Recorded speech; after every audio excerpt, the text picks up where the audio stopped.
Welcome to the Extra Mile podcast for bar exam takers. There are no traffic jams along the extra mile when you're studying for your bar exam. And now, your host, Jackson Mummy, owner of the Celebration Bar Review. Well, hey, everybody. Welcome to episode 291 of the Extra Mile podcast for bar exam takers. This is your host, Jackson Mummy. Really glad to be with you. As this episode is being released, we're now less than a week until the February 2020 bar exams. So obviously it's a big time. I know there's a lot going on. I want to get right into the content today pretty quickly and share with you part 2 of our series on thought reversals. We're going to look at how you answer an essay question. Last week, we talked about how to answer an NCBE question. Today, we're going to talk about using thought reversal, kind of changing the way you approach the process to look at how to write an essay. If this is your first time with us on the podcast, we're glad to have you here. We do these episodes in video and audio format. You can check them out on video by going to celebrationbarreview.com/291. That's the episode number. If you prefer to listen to the podcast, you can do it on Apple Podcasts, iHeartRadio, radio.com, lots of other places where podcasts are syndicated. Now, I do think you'll find it valuable to watch today's episode because, as I said, I'm going to be talking about essay writing, and I think it's helpful to see the words and the structure and some of the other information. So I encourage you to go to celebrationbarreview.com/291 to watch this particular episode. Now, as we've been doing each week in 2020, we've taken a prior student comment and wanted to share it with you just as we get underway. It's a good encouragement, I think, for lots of people. And today I wanted to share a comment from Nicholas. Nicholas L. took the Connecticut bar exam with us. That's a uniform bar exam jurisdiction. And he wrote to say, "I'm excited to let you know that I passed. Thanks for a great course and all of the guidance and support. Your course provided me with the flexibility, the strategies, and the guidance that helped me attain this wonderful achievement. Although not unusual, my personal situation was quite challenging." He said, "I'm 8 years removed from law school and I'm working full-time, working away from home every week. Plus I have 2 children under the age of 5, plus," and this is the amazing part, "my 3rd child was born 2 days before the bar exam. My wife was an absolute saint during this challenging time of preparing for the bar." You think, Nick? And I'm grateful that and thankful that I had her support along with your course. Thanks again. Well, congratulations, Nicholas, on the birth of your 3rd child and to your wife, obviously, and to passing the Connecticut bar. You know, I think a lot of people, particularly in this last stretch before the exam, sometimes lose sight of the fact that their families are going through the exam with them and what a challenging and stressful time it can be for them. And so I really wanted to give a shout out, not just to Nicholas, but also to his family and to his wife, who had been so helpful and terrific and, had a baby, and right before the bar exam, and he was still able to be focused enough to go in and pass a very difficult test. If you haven't said thank you to your family, friends, loved ones, coworkers, and others this week, it's a great time to do that and to remind them that it's going to be over soon and you'll be back into the real world. And then you've got to deal with them again. So be nice to people this week. I know it's a big time and I know it's very stressful, but certainly you want to be aware that for everybody else, they're going through it with you, but then they don't get to take the test. So congratulations to Nick and everyone who's taken and passed their exams. For those of you getting ready for your exams this coming week, we know what a big deal that is. And that's why I wanted to share this particular message today, having to do with thought reversals. I think one of the things that people are most concerned about at this late stage is, am I really studying most productively? What approach am I using to answer questions on the exam? And so today we're going to break that down when it comes to essay writing, and I think you're going to find it really helpful. Now, if you're taking the exam in July of 2020 or later, I want you to stay with us. This is particularly useful information for you. And after we're done, we're going to make a special offer to you about a free training webinar, and I think you're going to want to stick around to find out about that. So, without keeping you waiting any longer, let's jump into today's message, talking about thought reversals as they apply to writing a successful essay answer. Well, welcome back to our thought reversal discussion. This is part 2. In part 1 of this series, I looked at how to answer an NCBE or a multiple choice question using an idea called thought reversal, which is basically a way of taking what you already know and applying it instead of trying to add more information and then figuring out an answer. I use the analogy of your mind as either an empty water bucket with a lot of holes in it or a waterfall like the Hoover Dam. And essentially what we talked about was that if you approach studying and test taking as though your brain is this empty water bucket that you got to keep filling up with information, and of course it's got big holes in it, so information is always leaking out, it's a constant frantic effort to keep filling the bucket. On the other hand, under the human potential movement, if you view your mind, in particular your non-conscious brain, as a vast resource like a waterfall, like Hoover Dam, then there's plenty of water there. You just have to decide how to direct it to get maximum impact and maximum power. And so in Thought Reversal Part 1, we talked about how you apply that concept in answering a multiple choice question. And I invite you to check that out if you want to know more about how to answer any multiple choice question, certainly for the MBE. Well, today we're going to take thought reversal into another area. We're going to talk about how to deal with essay questions, and does the same concept work? And the short answer is yes, of course it does. A little bit like these daisies behind me or dandelions behind me, is that you can look at them and say, wait, something's wrong there. I mean, which one of those dandelions looks real and which one doesn't? You have an intuitive sense of that, but you get to choose. In preparing answers to essay questions, you get the same opportunity to choose. And the thought reversal that we want to talk about today is to take the traditional notion of what you do when you're faced with an essay, which essentially is to spot issues and recite rules. And that basic approach requires memorization primarily. That's the primary skill. Memorize the rules, cram them, and then recite them. We want to move from that concept to a different concept in which you have fact-driven analysis. Now, when you're doing fact-driven analysis, that requires knowledge, not memory. So again, what we're doing is moving from the empty water bucket or the nearly empty water bucket to the waterfall.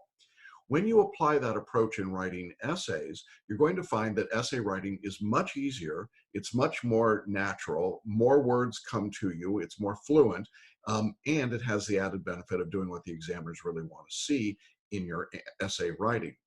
Now, I recognize that many of you will assume that you have to issue spot and use IRAC writing because that's what you learned in law school and it's what the big box bar reviews teach you to do. This is why we call it thought reversal. If you can stand on the other side of that and look at it, I think you would notice very quickly that issue spotting and IRAC writing are very inefficient forms of writing.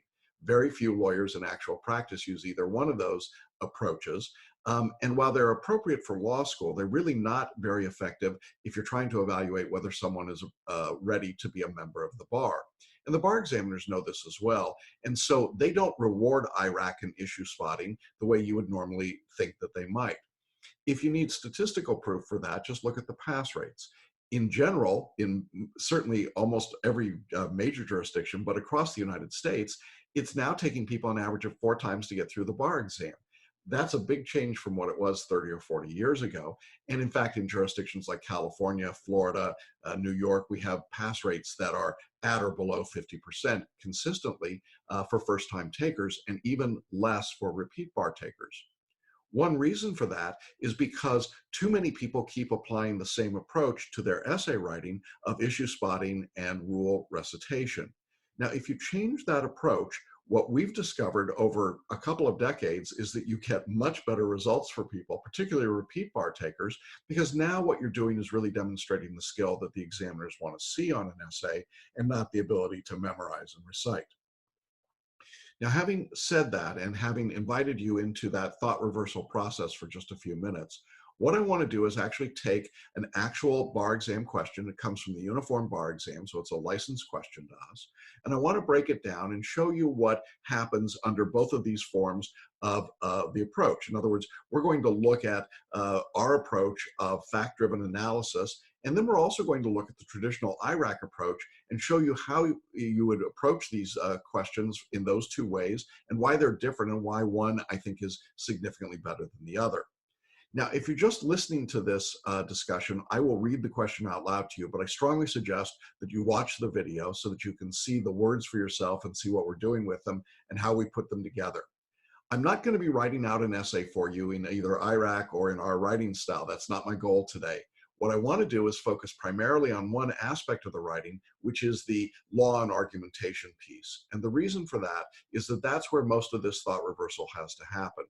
So what we're going to do is take a moment and then we'll go through this question together. I'll read it out loud. I'll tell you what I think is important from our standpoint, and then we'll go into the preparation, particularly of the law and the argument. Okay, now what you should be seeing on the screen if you're watching is an evidence essay from the Uniform Bar Exam. So we're using an actual question, and we're not going to take every part of the question. We're not going to do everything with the question. We just want to make the point about thought reversal for essay writing. So I'm going to read it and annotate a little bit as we go through with you. So it's an evidence essay question, and it starts out this way. 6 months ago, a woman was taken to a hospital following what she alleged was a sexual assault by a man during a fraternity party. The woman and the man were both seniors attending the college where the party was held. At the time of the alleged assault, the hospital's policy required that, quote, in all cases of alleged or suspected sexual assault, non-emergency patients must be interviewed by a victim counselor before receiving medical treatment, close quote. The woman was deemed a non-emergency patient and was told to wait in the waiting room to see a victim counselor. 3 hours later, the victim counselor finally interviewed the woman. Thereafter, hospital personnel treated the woman for her injuries and sent her home. I'm going to stop right there for just a minute. There's a couple of things to be aware of here. First of all, we've got obviously a woman, we've got a hospital, there's been a suspected sexual assault. And I suppose I should have said this might have been a trigger warning, but this is an actual question, so I wanted to give it to you pretty much the way that it comes from the bar examiner, in fact, exactly the way it comes from the bar examiners. Now, I think it's important as you're reading this, you don't want to overdo this in terms of trying to issue spot. We're going to show you what an issue spotter would do with it in our second go round. But for right now, as I'm reading about it, one of the first things that I note is that there's a hospital's policy, and I want to be aware of that policy and talking about what the policy might be. And so I might just underline that. And then we're going to continue to move through the question. So let's continue on. There was no contact between the woman and the man until 1 week later when the man sent the woman a text message on her cell phone. The text message said, quote, if you're upset about what happened, I can send you a check for $10,000 to help you forget the whole thing. I can also pay any medical expenses, close quote. The woman didn't respond. So what we've got here is a text message and some sort of an offer.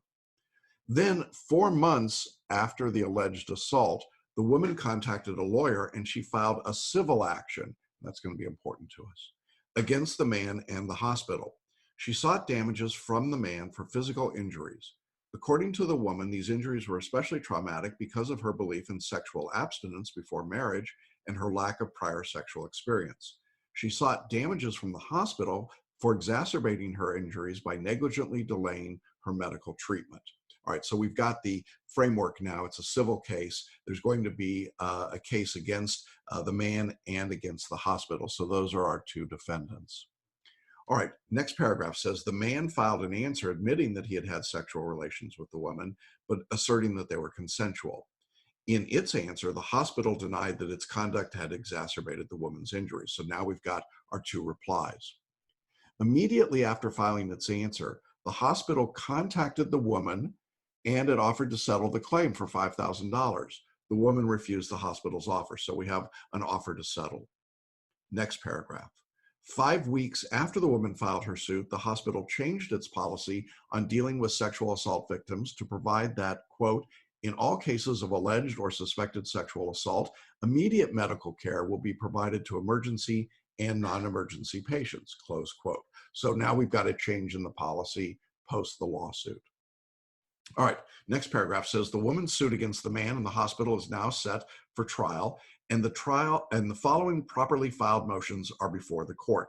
And now we have 4 motions with some subparts to them. So let's just look at those before we've done anything. Now, you notice at this point, I haven't really tried to issue spot or do anything really other than identifying the facts of the problem. So we've got 4 calls of the question broadly. The first one is the hospital's motion to exclude evidence of its new policy providing immediate medical treatment to emergency and non-emergency patients in all cases of alleged or suspected sexual assault. So The first motion has to do with excluding evidence of the new policy. The second motion is the hospital's motion to exclude evidence of its offer to settle. Okay. The third is got two parts to it. The first is the man's motion to exclude evidence of his offer to pay the woman $10,000, and then the second is his offer to pay the woman's medical expenses. And then the fourth one is the man's motion to admit evidence that the woman had sexual relations with another student during her junior year. All right.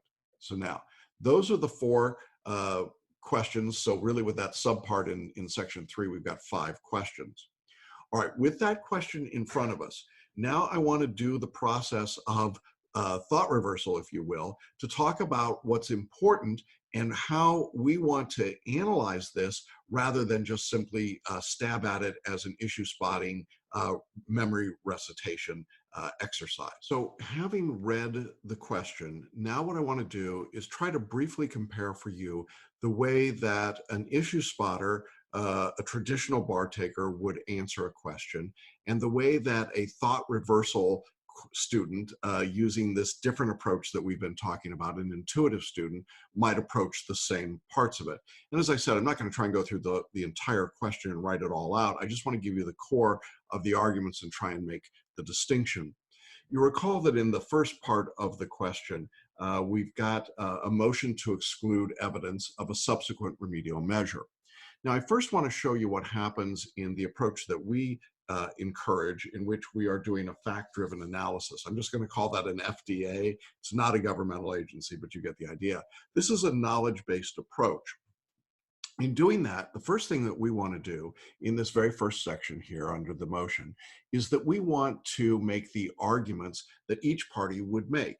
And these are really fact-based arguments. The first argument from the hospital is that the evidence of their change in their policy would be prejudicial if that were admitted into trial. And that's the basic argument that they're making. Now, our approach is that once you've made the argument, the second thing you want to do is to focus on the law, the reason for that argument, the core support for that argument. And so we identify that just with this arrow that you see right here. And the policy or the law would be that subsequent remedial measures should be kept out of evidence because they're prejudicial. I mean, that's the basics of it. I don't have to know the rule number. I don't have to know the details or the specifics. It's just what the law would have to say to support that particular idea. Now I go to the other side of the dispute, to the woman's argument, and she would say, well, this evidence of the subsequent remedial measure is relevant to the claim that I'm making, and it's evidence of wrongdoing on the part of the hospital. That's the argument, that's the approach that would be made about why you should admit this evidence. Now, what would the law have to say in order to support her argument? Well, if I were thinking about it, I guess I'd say we want all relevant information that helps the fact finder. So again, we want to be giving that as our general rule. Now, you notice what we've done here is to set up 2 rules that are in very broad, generalized terms. The next step in the intuitive approach to writing is simply to reach a conclusion. Who wins and why? And here, I would say that if we're talking about fact-driven analysis, that FDA that we talked about, it's good public policy for wrongdoers to fix their mistakes. We like that. And introducing evidence that they've done so that would certainly hurt them in terms of trial might discourage that activity. So therefore, that evidence should be excluded. Now, that's all common sense, and I think most of you could answer that pretty clearly. You didn't have to know any rules, any specific information. It just makes sense and it flows. All right, well, what happens when we get to what the issue spotters are trying to do? Well, here, I think we've got a slightly different problem. Now the issue spotter, I think, who's over here, is going to say, well, I want to be talking about what these issues might be, and when I see subsequent remedial measure, then I've got to know that that's Rule 407. Because the way that the issue spotter has learned is through memorization. And so they've memorized each of these rules. So Rule 407, what are all the things related to subsequent remedial measures? And so the rule follower, the memorizer says, what does that rule say? What are all the elements of that rule? And that obviously means what are the exceptions? But it also eliminates any arguments. It's simply, here's the rule. So the issue spotter would say, well, the issue is subsequent remedial measures. Here's what Rule 407 says. Here are all the exceptions to 407, and then reach a conclusion about whether or not 407 applies or not. Now, notice that we're going to come out with essentially the same result in both of those circumstances. In both cases, I think we're going to say that that this evidence of a subsequent remedial measure should be excluded. But notice the work that the issue spotter had to do. They had to work from what they had memorized. What if you didn't know Rule 407? And I'm not saying you had to know the rule number, but what if you didn't know that rule word for word or very, very close? I think you're in trouble here because you notice there are absolutely no arguments. There's nothing that's driven from the facts. It's all built from the law down. So essentially you're putting the law up here and then you're driving down to the conclusion. Whereas in our approach, you're trying to drive from the facts at the bottom down here up to the conclusion. So you can see this is the two different approaches and why I think they're so different and so difficult, I think, for most people to understand what works best and in terms of the writing. I would say it's a lot easier to argue from the facts and make the arguments than it is to say, did you know Rule 407? And if I'd started by saying, do you know Rule 407 or do you know the rule about subsequent remedial measures? I think most of you would have gulped a little bit. That's a tough thing to be able to do. All right, let's look at the second problem then we've got, which is the motion to exclude evidence of an offer to settle.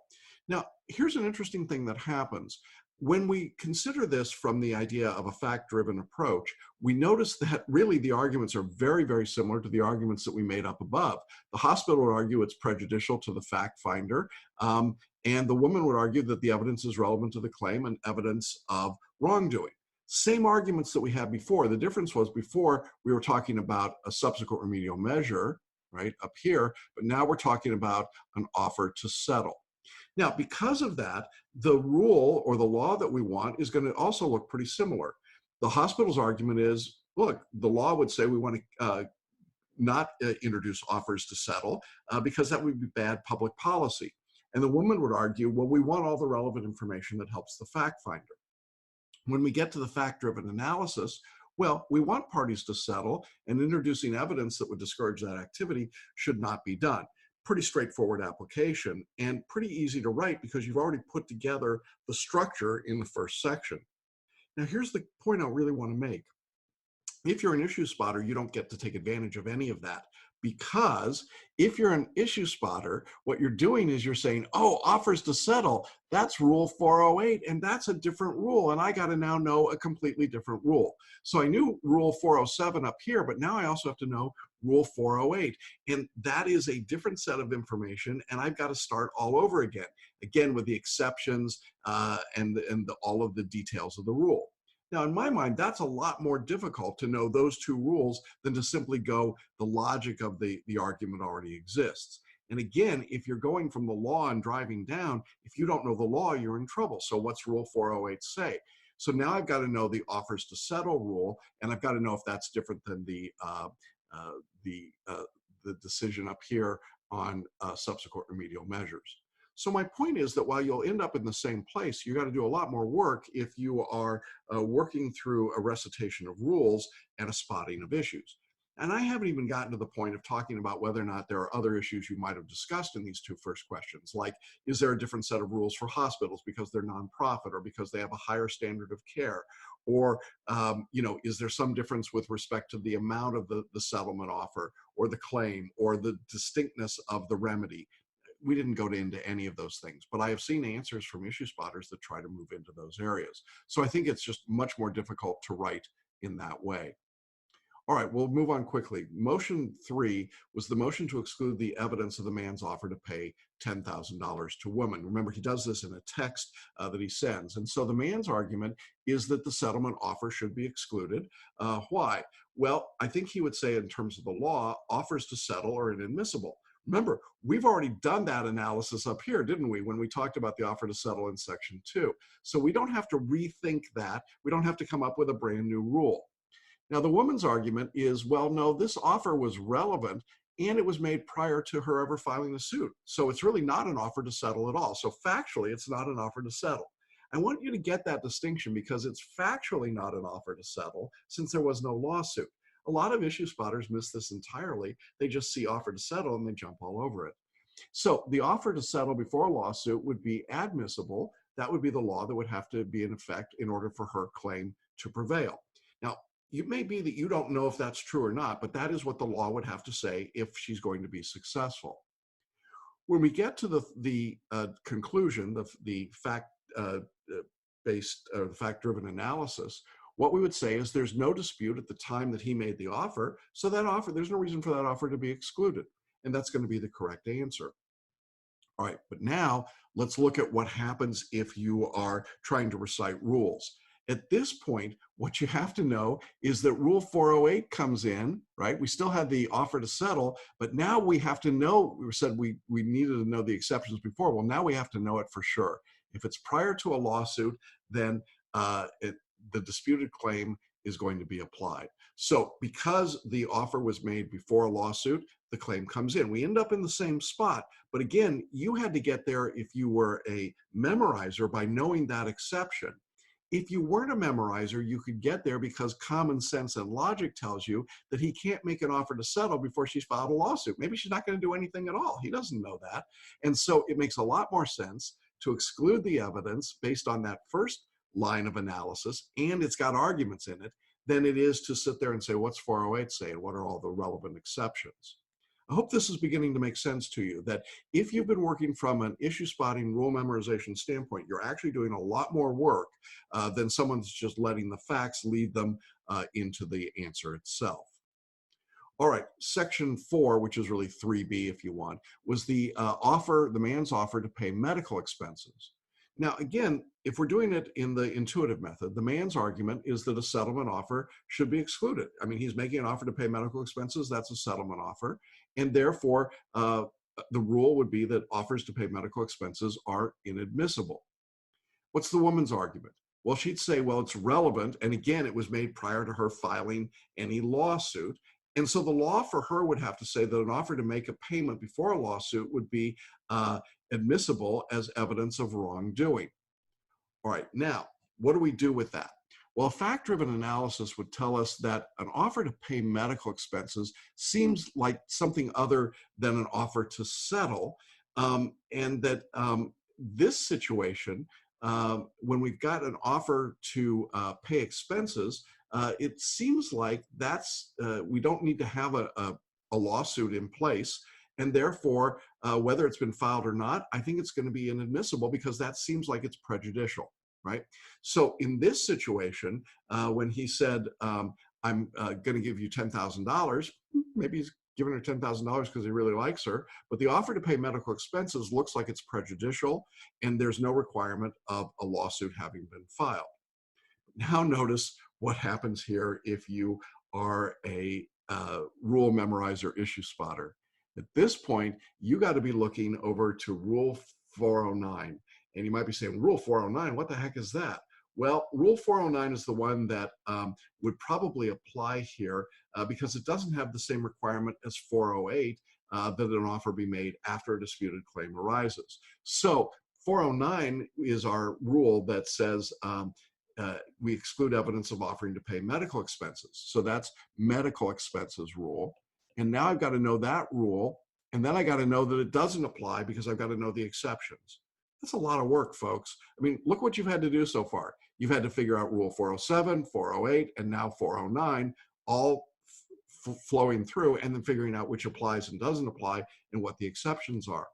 But remember, when I made the intuitive argument, I didn't have to know any of those rules. It was pretty straightforward to say, yeah, you know, he wants it kept out. She wants it in. Why does she want it in? Because she thinks it would be damning to him. Yeah, it probably would. So much so that we don't want it in because we want him to pay the medical expenses. Paying $10,000, that looks different, and that's the distinction. All right, last one here is an interesting question. Question 5 is the motion to admit evidence of the woman's prior sexual relations. Now, the woman's going to argue that she's a victim and therefore her sexual history is inadmissible. That sounds pretty good. What would the law have to say? Well, the law would be the rape shield rule that says we don't want to put victims on trial. Makes pretty good sense to me. The man's argument, however, is this is a civil case, and that's in the fact pattern. It tells us very clearly that this is a civil case. And he would say, since the woman's claim was that she had this impacted her sexual, certainly dealt with her sexual history, and that she had a reputation of being someone, she had a lack of sexual experience, therefore this is going to be relevant. And he would say that's relevant to her claim to put that evidence in. What would the rule or the law have to say? That the probative value outweighs the harm. It's important to know this evidence. That's his reliance. All right, so when we do a fact-driven analysis, what's that mean? Well, the claim that she's making is based on her damages from a lack of sexual experience. Therefore, that evidence is relevant and it should be admitted. Now, that's where we go fact-driven analysis. If you're a rule follower, an issue spotter, you've got a different problem. Your problem is that you better know Rule 4012, which is the appropriate rule here, barring the admission of evidence of alleged victim's sexual experience. That is the rule, but there is a huge, huge caveat in Rule 412, and that is it only applies in criminal cases. So now in that circumstance, you have to know that exception or you are going to miss this. And I've seen lots of answers that rely on Rule 412, talk about the rape shield rule, and go long depth discussions, all the while missing the fact that this was a civil case. And where did you find out it was a civil case? From the facts, not from the memorized rule. And I think that's really the point I want to make, is that this came from the facts, this came from the rule. And when you're trying to work from the facts, they're right in front of you. When you're trying to work from the rule, that's what you pulled up from your brain. So the net effect of this is that you end up doing all of this work in each of these rules, 407, 408, 409, 412. You've got to know all of those if you're an issue spotter and a rule memorizer.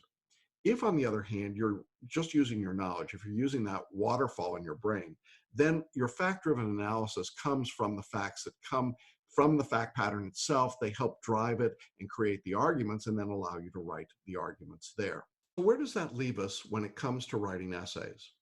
Well, you could get to the right answer as an issue spotter. People do. But recognize the amount of work that the issue spotter had to do.